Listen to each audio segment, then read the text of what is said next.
बिहार विधानसभा चुनाव साल 2025 के दूसरे चरण की वोटिंग पूरी हो गई और अब सबकी नजर 14 नवंबर को आने वाले नतीजों पर है। लेकिन नतीजों से पहले सामने आए एग्जिट पोल्स ने राजनीतिक माहौल को और गर्मा दिया। सबसे ज्यादा चर्चा में है हैदराबाद के सांसद असदुद्दीन ओवैसी की पार्टी ऑल इंडिया मजलिस ए इत्तेहादुल मुस्लिमन, जो इस बार बिहार में 25 सीटों पर चुनावी मैदान में उतरी है। उसे लेकर जो भविष्यवाणी की गई वो वाकई हैरान करने वाली है, क्योंकि कहा जा रहा था सीमांचल में ये महागठबंधन और एनडीए का खेल कर देगी। इंडिया टीवी मेट्रोलाइज के एग्जिट पोल के मुताबिक एआईएमआईएम को महज 2 से 3 सीटें मिलने का अनुमान है। यह आंकड़ा साल 2020 के चुनाव की तुलना में काफी कम है, जब पार्टी ने केवल 20 सीटों पर लड़कर 5 सीटों पर जीत दर्ज की थी। इस बार पार्टी ने जिन 25 सीटों पर उम्मीदवार उतारे उनमें 15 सीटें सीमांचल क्षेत्र की हैं, जहां पर ज्यादातर मुस्लिम आबादी है, यानी किशनगंज, अररिया, कटिहार और पूर्णिया जैसे इलाके जहां एआईएमआईएम को पारंपरिक समर्थन मिलता रहा। लेकिन एग्जिट पोल संकेत दे रहे हैं कि सीमांचल में भी इस बार पार्टी की पकड़ ढीली पड़ी है।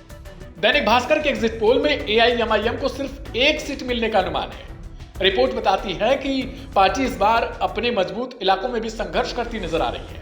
वहीं चाणक्य स्ट्रेटेजी के एग्जिट पोल में अन्य दल यानी अदर्स को 3 से 5 सीटें मिलने का अंदाजा है, जिसमें एआईएमआईएम भी शामिल है। अब अगर इन सब अंदाजों का औसत निकाला जाए तो एआईएमआईएम को महज 1 से 2 सीटों के बीच दिखाई देगी, यानी पार्टी के लिए यह चुनाव काफी कठिन हो सकता है।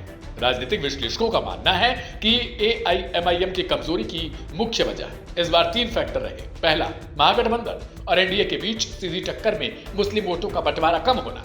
दूसरा, सीमांचल के स्थानीय नेताओं का पार्टी से दूरी बनाना। और तीसरा, एआईएमआईएम के संगठन की राज्य स्तर पर कमजोर जमीनी तैयारी। साल 2020 में ओवैसी की पार्टी ने किशनगंज में पहली बार सफलता पाई थी और उनकी जीत को सीमांचल की राजनीति में नई धारा के रूप में देखा गया। लेकिन बाद में साल 2021 और 22 के उपचुनाव में एआईएमआईएम को लगातार हार का सामना करना पड़ा। 2025 के इस चुनाव में ओवैसी ने 25 सीटों पर उम्मीदवार उतारकर अपनी पार्टी की हाजिरी दर्ज कराई। लेकिन एग्जिट पोल संकेत दे रहे हैं कि पार्टी इस बार 1 सीट तक सिमट सकती है। बिहार के राजनीतिक पंडित भी कहते हैं अगर एआईएमआईएम का प्रदर्शन इतना कमजोर रहता है तो यह पार्टी के लिए राज्य स्तर पर पुनर्गठन का समय होगा। सभी एग्जिट पोल्स का औसत देखा जाए तो अन्य दल, जिसमें एआईएमआईएम, प्रशांत किशोर की जनसुराज और कुछ निर्दलीय उम्मीदवार शामिल हैं, इन्हें कुल 5 से 6 सीटें मिल सकती हैं।